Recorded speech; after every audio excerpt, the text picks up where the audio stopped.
Pour moi, une émotion, Ouais. c'est une. Chapitre 1, épisode 1, l'émotion. De quoi on parle? Je m'assois et on en discute.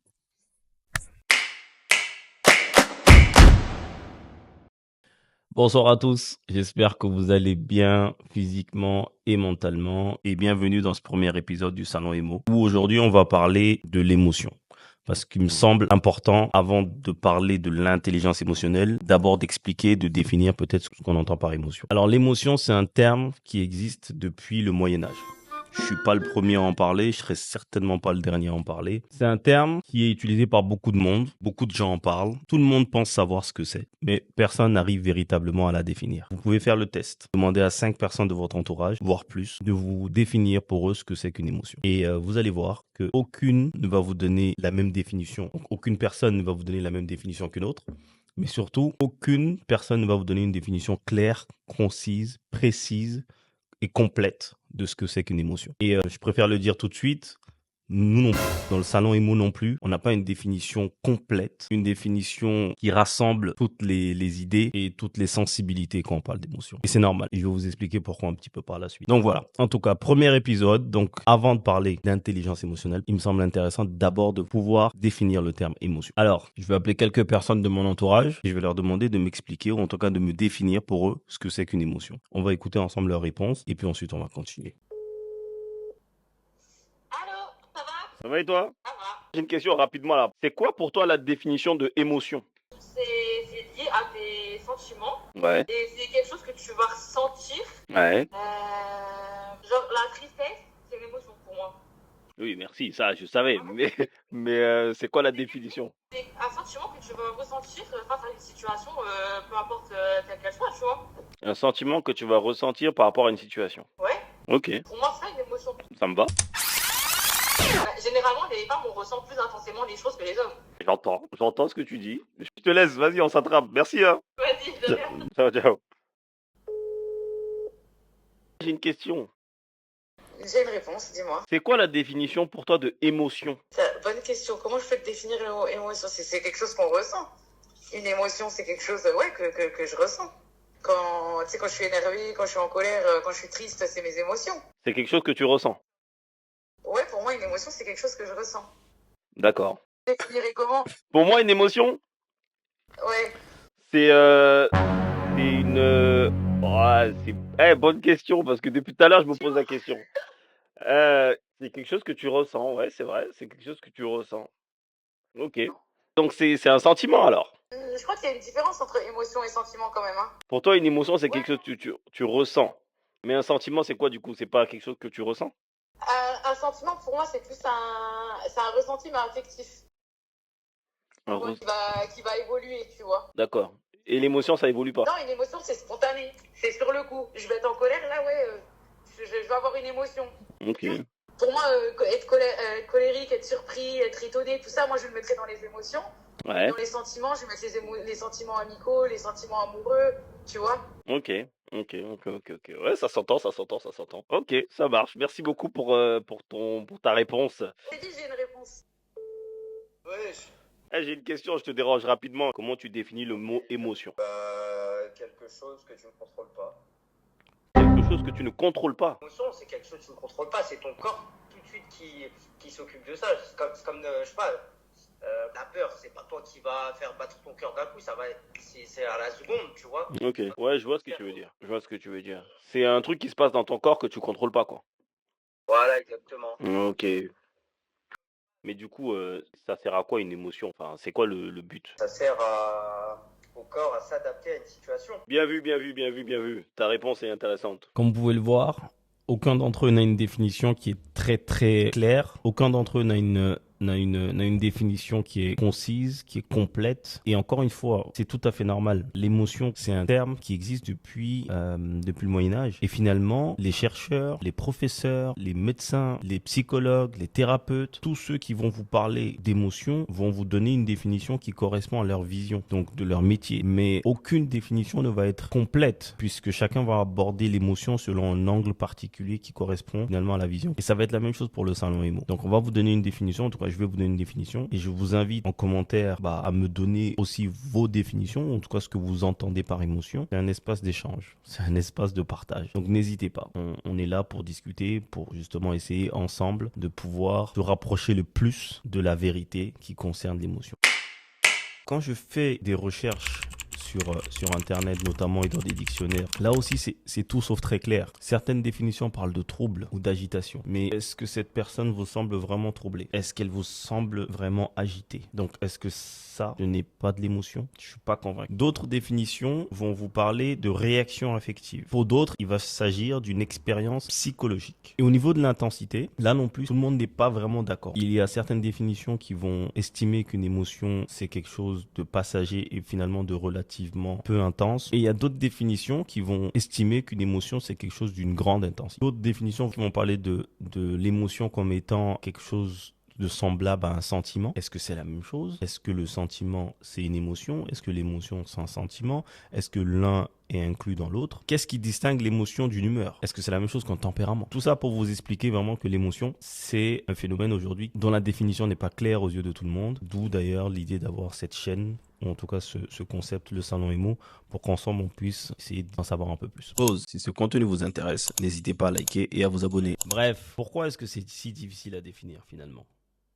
Pourquoi est-ce que quand on parle d'émotion, un terme qui existe pourtant depuis le Moyen-Âge, pourquoi est-ce que c'est si compliqué à définir? Ça devrait être simple. Tout le monde l'utilise. Ça fait des années qu'on en parle. Et pour moi, plusieurs raisons à cela. Déjà, la première des choses à savoir, c'est qu'en tant qu'être humain, on a tendance à définir un terme, un concept, un phénomène via trois composantes principales. La première, c'est la description, l'identité visuelle. De quoi on parle? Il faut que la personne arrive à s'imaginer ce qu'on lui définit, arrive à comprendre via les mots qu'on va employer à quoi cet objet ressemble ou à quoi ce phénomène ressemble visuellement. La deuxième composante est la fonctionnalité, c'est-à-dire que comment ça fonctionne. Ça va vous permettre de comprendre le fonctionnement de ce qu'on lui décrit. Et la troisième composante, c'est l'utilité. Donc, c'est les trois composantes. Donc, la définition d'un terme, d'un objet, d'un concept, d'un phénomène va utiliser ces trois composantes-là. Description, fonctionnement et utilité. Simple, n'est-ce pas? Le souci, quand on va parler d'émotion, c'est que 90% du vocabulaire émotionnel, c'est un vocabulaire qui est non-verbal. Donc, on n'a déjà pas le vocabulaire pour expliquer la chose. C'est-à-dire qu'aujourd'hui, quand on va parler d'émotion, la plupart des choses que la personne va ressentir,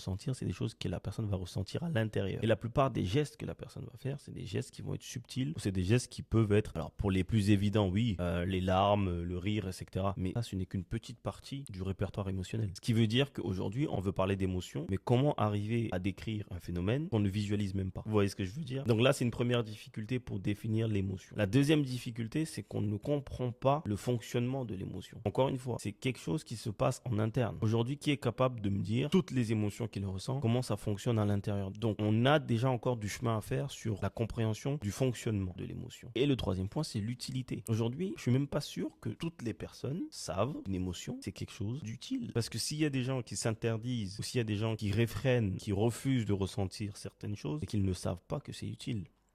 D'où après derrière encore plus de complications, aussi bien au niveau des relations qu'au niveau même de la santé. Donc les trois composantes qui permettent de définir un terme, un phénomène, un concept rendent difficile la définition de l'émotion, puisque ces trois concepts-là ne s'adaptent pas à une émotion. Il faut aussi savoir que les études finalement sur l'émotion sont relativement récentes. Alors aujourd'hui, oui, c'est un concept qui gagne en popularité, auquel de plus en plus de gens s'intéressent, mais c'est un phénomène qui est relativement, en tout cas scientifiquement, relativement récent. C'est que depuis les années 80 qu'on parle d'intelligence émotionnelle. Avant cela, on n'en parlait pas. On considérait que l'intelligence émotionnelle, c'était une partie de l'intelligence tout court. Il n'y a qu'aujourd'hui, on parle d'intelligence multiple, en tout cas de concept d'intelligence multiple, dont une intelligence émotionnelle. On aura l'occasion d'en parler. Mais donc, c'est un phénomène qui est relativement récent, ce qui explique aussi pourquoi on a du mal à définir ce concept-là, pourquoi on a du mal à définir ce que c'est. Donc, en bref, pour résumer, l'émotion, c'est un terme qui est difficile à expliquer, en tout cas à cerner, pour ces trois raisons. La première, c'est qu'on n'a pas suffisamment de vocabulaire à l'heure actuelle pour pouvoir décrire toutes les subtilités d'une émotion. La deuxième, c'est que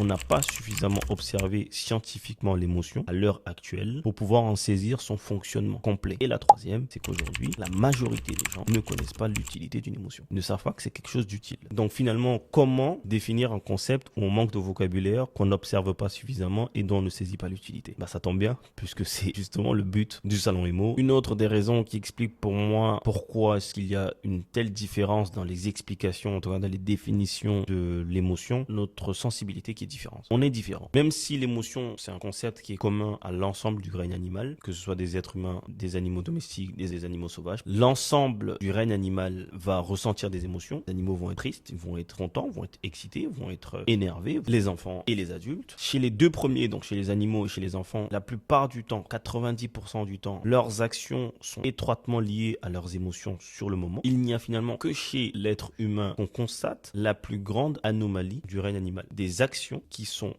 complètement décorrélé avec les émotions. Il n'y a que chez l'adulte où on peut être énervé et sourire, où on peut être triste et rigoler, où on peut être calme mais bouillonner. Il n'y a que chez l'adulte. Chez l'enfant et chez les animaux, c'est quelque chose qu'on va... Alors je vais pas dire jamais parce qu'il y aura toujours quelqu'un pour dire oui, mais non. 99% du temps, les animaux et les enfants vont avoir des actions qui vont être étroitement liées aux émotions qu'ils ressentent. Il n'y a que chez l'adulte civilisé qu'on va constater la plus grande anomalie du règne animal, des émotions qui sont décorrélées des actions. Donc l'émotion, de quoi parle-t-on en vrai? Quelle est notre définition à nous du salon émo de ce que c'est qu'une émotion? Il faut savoir que la façon dont une personne va définir l'émotion, ça en dit long sur ses émotions, sur son intelligence émotionnelle. Et d'ailleurs, mesdames, messieurs, petit disclaimer pour celles qui sont en discussion avec un ou des possibles prétendants, l'une des questions qui serait intéressante à poser, c'est de lui demander comment il définirait l'émotion. Parce que, et ça c'est pas moi qui le dis, c'est les études qui le disent, je peux vous garantir que la façon dont une personne définit l'émotion va vous donner une idée sur son intelligence émotionnelle. Et l'intelligence émotionnelle a beaucoup plus d'importance dans votre relation que des questions du type les finances dans le couple ou les responsabilités de chacun. Attention, parce que ce sont des sujets qui sont très importants. C'est pas ce que je suis en train de dire, don't get me wrong, mais ce que je suis en train de vous expliquer, c'est que l'intelligence émotionnelle, donc finalement la connaissance des émotions par cette personne-là, va plus influencer au quotidien votre couple, ou en tout cas votre histoire, que des questions sensibles du genre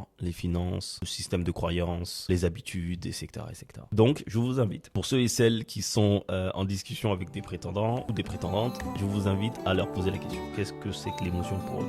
Vous allez voir que la façon dont ils vont vous répondre va vous donner plus d'informations sur cette personne-là que vous l'imaginez. Petit disclaimer, n'abusez pas non plus du truc. Alors oui, personne n'a le même rapport à l'émotion. Les définitions sont donc complètement différentes. L'angle par lequel on va l'interpréter va être complètement différent. C'est normal, il n'y a rien de mal à ça. Quelqu'un qui a eu des difficultés avec ses émotions, quelqu'un qui n'a jamais su réellement ressentir, exprimer ses émotions, avoir le vocabulaire, quelqu'un à qui on n'a jamais vraiment appris à gérer ses émotions, forcément aura une définition différente d'une autre personne. Et ça, c'est normal. Il n'y a rien de mal à ça. C'est pour ça qu'avant de donner la définition qu'on a, en tout cas qu'on veut donner à l'émotion dans le salon émo, il me semblait important de vous expliquer que cette définition est propre au salon émo, à notre vision, à la méthodologie qu'on va employer derrière pour parler d'intelligence émotionnelle. Alors, pour faire simple, précis, concis, pour nous, une émotion, c'est un mécanisme physiologique. Donc, un mécanisme qui se déroule à l'intérieur du corps, en tout cas dans le départ et à l'intérieur du corps, qui permet au corps, dans son ensemble, de se préparer à agir en fonction d'une situation qu'il a perçue. Donc, le cerveau va envoyer des messages, des signaux au corps pour qu'il puisse se préparer à une situation. Et c'est ça pour nous, ce que c'est qu'une émotion. Prenons par exemple la peur. La peur va entraîner l'augmentation du rythme cardiaque, la dilatation des pupilles, dilatation des vaisseaux sanguins, la contraction des muscles, toute une chaîne en fait de réactions à l'intérieur de votre corps que vous allez progressivement sentir, qui ont pour objet simplement de préparer le corps à agir par rapport à ce qu'il perçoit comme danger. Parce que quand on a peur, c'est qu'on perçoit un danger. Par le passé, c'était une logique de survie. Donc quand l'être humain percevait un danger, il fallait que son corps puisse rapidement réagir par rapport à ce danger, fuir ou combattre le danger. En tout cas, l'émotion est utile dans le sens où, pour le cas de la peur, elle permet, par un mécanisme physiologique, au corps de se préparer à un danger et d'y faire face. Donc c'est ça l'émotion pour nous. Un mécanisme qui au départ est physiologique et qui permet de pouvoir se préparer à réagir vis-à-vis d'une situation perçue. Donc pour l'instant, on va pas parler d'humeur. On va pas essayer de catégoriser l'émotion. Est-ce que c'est quelque chose de positif, de négatif, de culturel, de naturel, etc. Non, on va vraiment rester sur la base aujourd'hui. Et la base, l'émotion, qu'est-ce que c'est? L'émotion, de quoi on parle? On parle d'un mécanisme qui au départ est physiologique et qui permet au corps de se préparer à réagir à une situation qu'il a perçue. Voilà. Merci à vous. En espérant que ce premier épisode vous ait plu, n'hésitez pas à me dire ce que vous en pensez en commentaire, n'hésitez pas à réagir et je vous dis à la prochaine. Bonne soirée, faites attention à vous, restez en bonne santé physiquement et mentalement.